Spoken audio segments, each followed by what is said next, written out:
Sir Robert Howell Vaughan and his son Sir Robert Williams Vaughan managed to oversee the construction of this breathtaking Georgian manor house. But what made it even more spectacular was the location. Nannau Hall, what a place. The hills and mountains surrounding, almost like a throne. Forgotten about though, you know?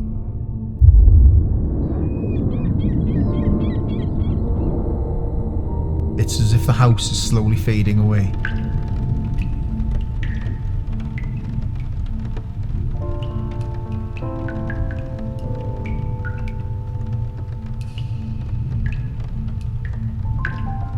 Along with its memories.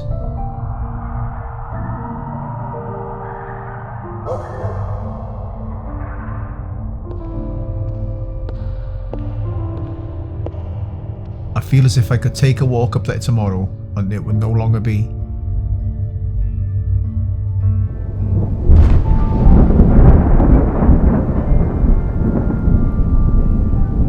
I sometimes think of it as a place I created in my own head. Just like a dream. It's painful to see it in its current state.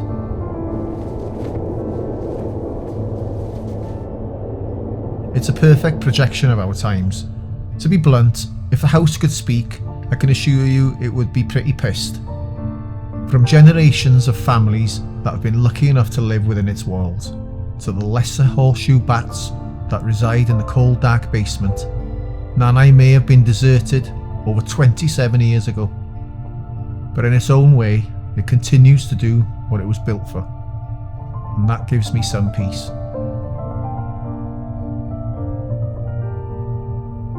But to see it back to its former glory, knowing memories are being made, that's the dream, that's the hope. No matter how many times you walk the house and its grounds, when you picture it later, it's like a wacky painting that doesn't quite make sense. You try to fill the gaps in yourself, because so much is missing.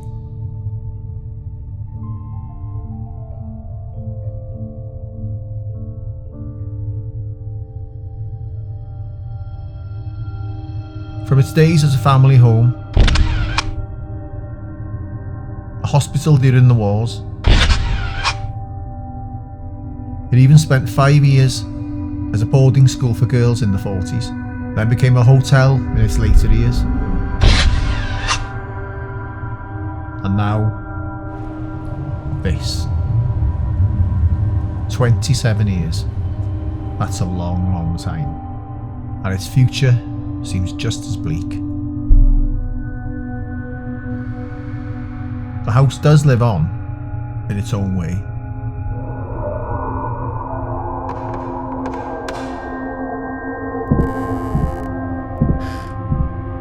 Its ghost stories are told all over.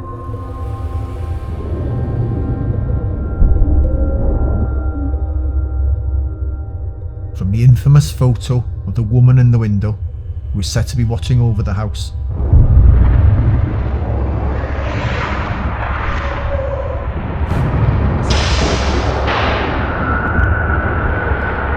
to the little known tale of the blue-eyed boy. As legend goes, he was only 9, his lifeless body found floating in a nearby pond.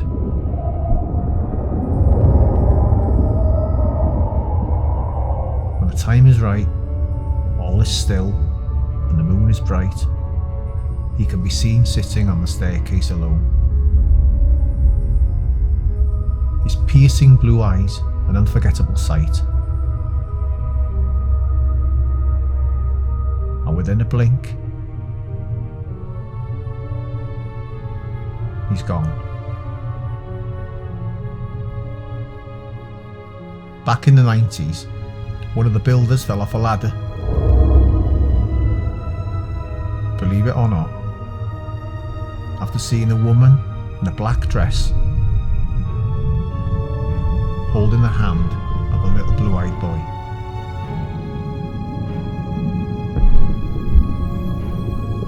Well, that's how the story goes.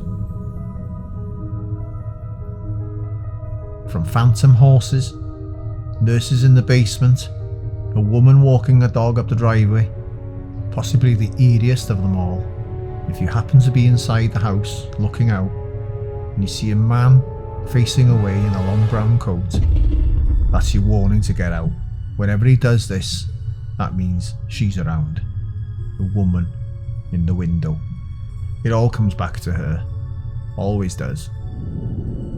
But don't worry. They're just stories. Aren't they?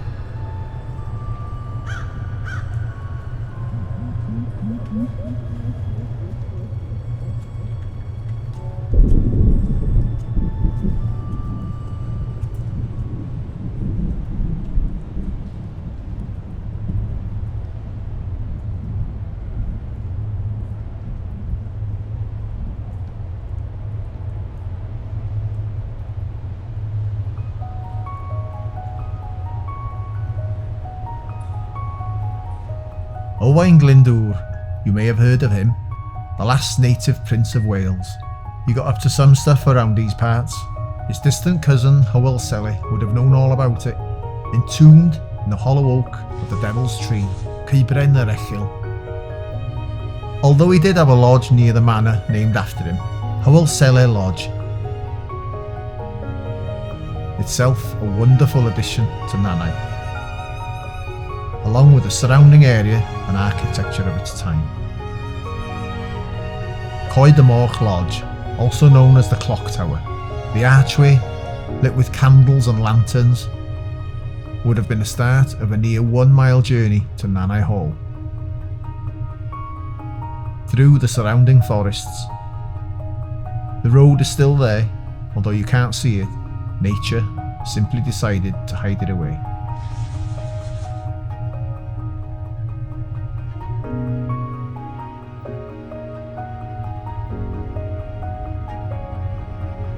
Garth Blythen, just a stone's throw away, itself striking. You don't see this every day.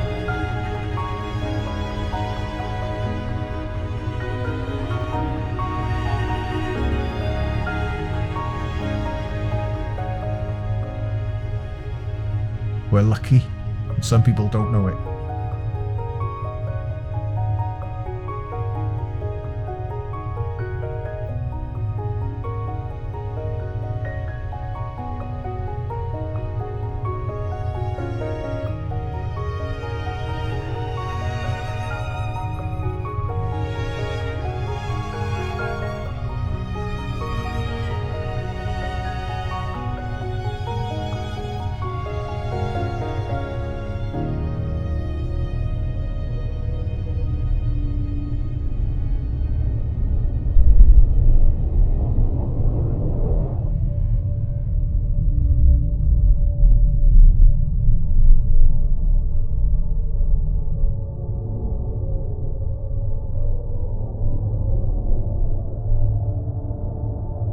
Never thought it would come to this.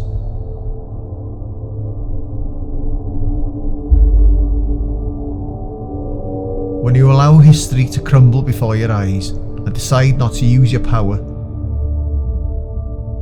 not to punish the likes of those who have taken lead from its roof,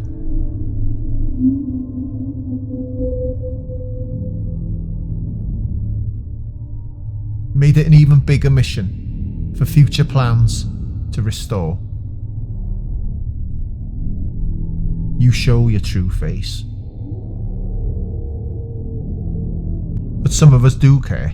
We have a vision. To us, Nannau isn't just the days gone by, it's the hope of days ahead. The village of Llanfachredd, the popular tourist town of Dolgellau, they are so closely connected to the house and its descendants, its influence everywhere. Yet so many don't know of the manor and its current condition.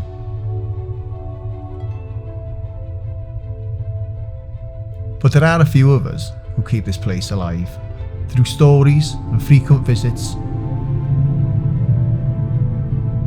And I suppose that's where these incredible works of passion and imagination come in. Nannau, a rich tapestry of Welsh history by Philip Nanny Williams. A must read for anyone wanting to soak in every piece of information.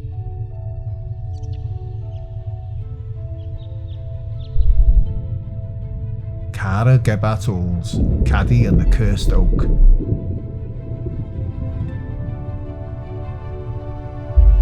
Illustrated by Manor. Imagination at its best. A story for all ages. It captures the wonders of Nannau and its endless legends and charm.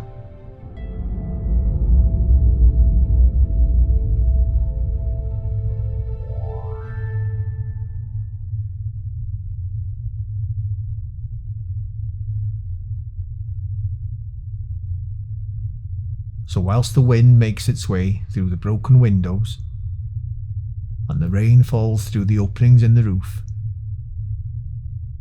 it won't take long for all of this to keep fading away with time. Its hallways and staircase will give in. A place that was once known for its safety is now known for its danger. Its darkness, and above all else that scares me, its silence.